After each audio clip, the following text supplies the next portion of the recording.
Assalamualaikum warahmatullahi wabarakatuh. Perkenalkan, kami dari kelompok 10 akan mempresentasikan hasil kerja kelompok kami yang beranggotakan 1. Tiara Nurul Utami, 2. Syifa Amartia Rosyida, 3. Aisyah Zara Fauzia. Family Education about the quality of child care in the COVID-19 era, yaitu edukasi keluarga tentang kualitas penitipan anak di era COVID-19. Penelitian yang dilakukan, pendidikan orang tua juga akan mempengaruhi belajar anak, karena jika didampingi oleh orang tua, hal tersebut akan terkontrol dan akan berdampak signifikan terhadap kualitas anak. Orang tua yang berkualitas menurut pengasuhan anak yang baik, sehingga anak-anaknya akan berkualitas karena orang tua adalah teladan, maka kualitas anak juga baik. Pandemi COVID-19 memberikan peran dan tanggung jawab bagi orang tua untuk menjadi pendidik utama bagi anak selama di rumah. Tentu saja, anak membutuhkan bimbingan, contoh kebiasaan dari orang tua. Orang tua menentukan kualitas anaknya. Jika orang tua memberikan pendidikan yang membuat anak merasa nyaman dan dekat, maka kualitas anak juga baik. Yang kedua yaitu the importance of play in early childhood education. Pentingnya bermain dalam pendidikan anak usia dini. Hasil penelitian yang dilakukan, bermain adalah aspek penting dari perkembangan keterampilan utama termasuk sosial, perilaku, bahasa, dan kognitif. Keterampilan ini dikembangkan melalui bermain. Sebagai pelajar muda akan tumbuh menjadi keterampilan yang bermanfaat dan penting yang digunakan tidak hanya sepanjang masa anak-anak, tetapi juga sampai dewasa. Bermain juga bisa menjadi bentuk terapi bagi banyak orang anak-anak kecil. Menggunakan bahan untuk outlet ketika kemampuan bahasa kurang, menggunakan mainan untuk melepaskan perasaan frustasi tidak berarti bahwa anak akan tumbuh dengan masalah kemarahan, bukan bahwa anak telah menemukan cara yang produktif untuk mengekspresikan emosi mereka. Penelitian telah menunjukkan bahwa bermain menyediakan cara yang aman dan perlu bagi pelajar muda untuk dapat untuk berlatih dan mengalami berbagai keterampilan hidup, termasuk pemecahan masalah dalam kelompok, supaya sekaligus memperoleh dan meningkatkan keterampilan bahasa. Melalui permainan sehari-hari, anak-anak mendapat keuntungan yang berharga, pengalaman hidup melalui berbagai peran yang akan mendukung pertumbuhan dan akhirnya diterjemahkan ke dalam masa dewasa.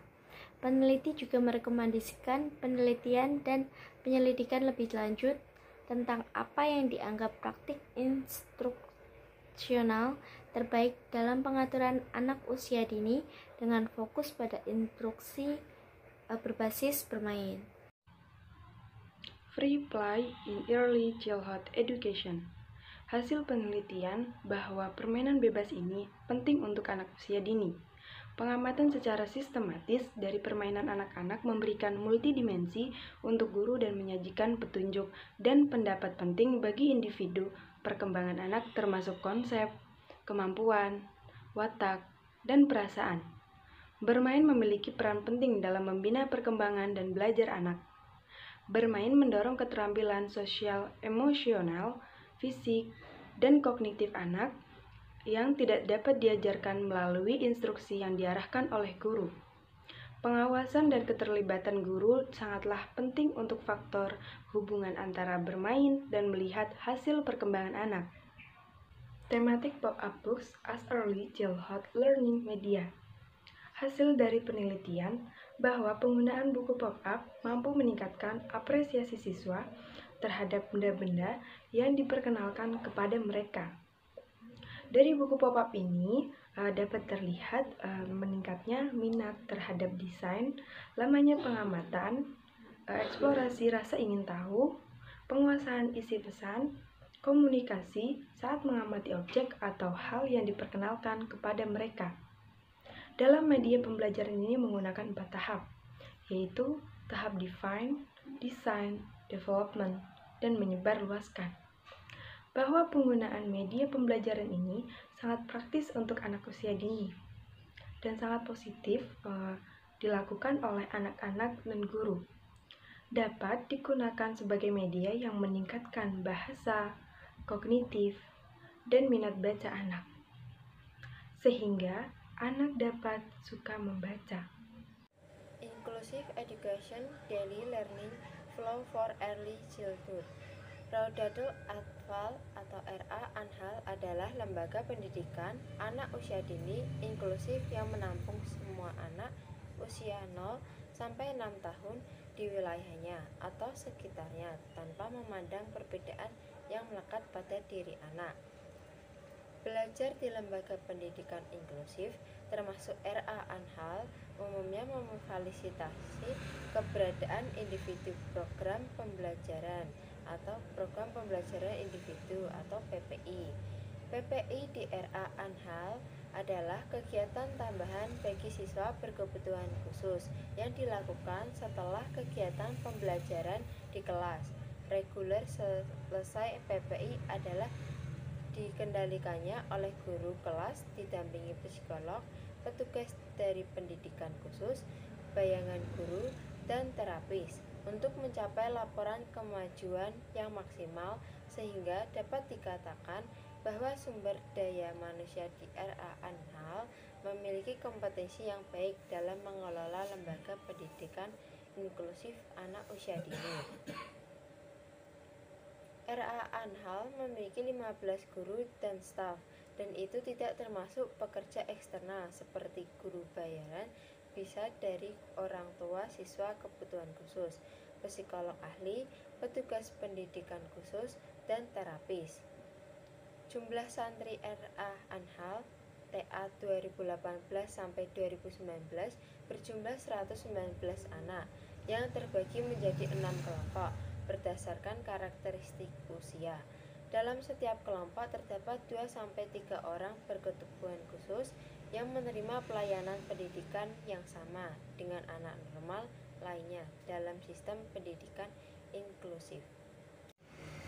Learning through play in early childhood mathematics.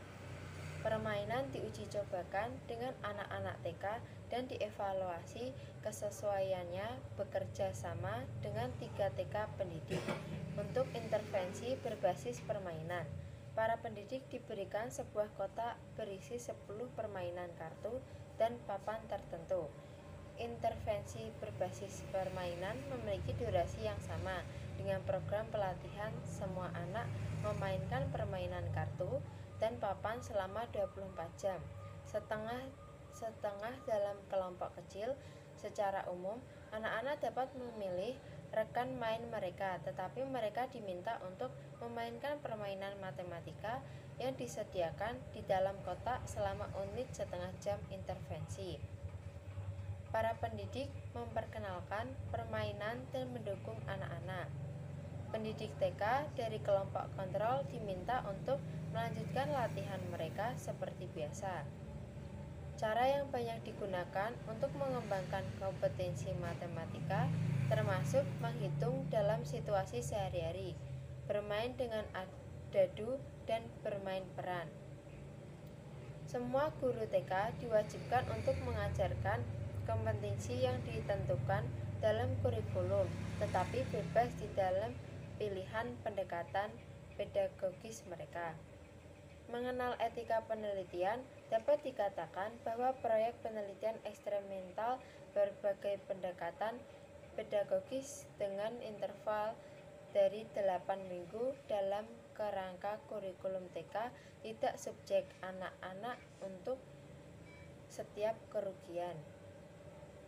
Orang tua dan anak-anak diberitahu tentang proyek penelitian dan memberikan persetujuan penuh untuk partisipasi. Cukup sekian presentasi dari kelompok kami. Apabila ada kesalahan kata mohon dimaafkan. Wassalamualaikum warahmatullahi wabarakatuh.